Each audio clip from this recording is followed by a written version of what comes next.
এটা হচ্ছে মসজিদে আয়েশা। এখান থেকে যারা মক্কায় অবস্থানরত হাজিরা আছেন, এখান থেকে ওনারা ইহরাম বাঁধে,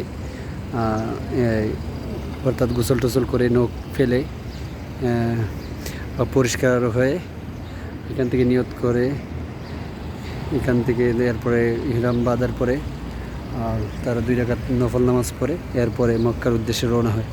এই যে গাড়ি, এটা মক্কাতে যায়, হারাম শরীফে যায়। এই যে অনেক সুন্দর।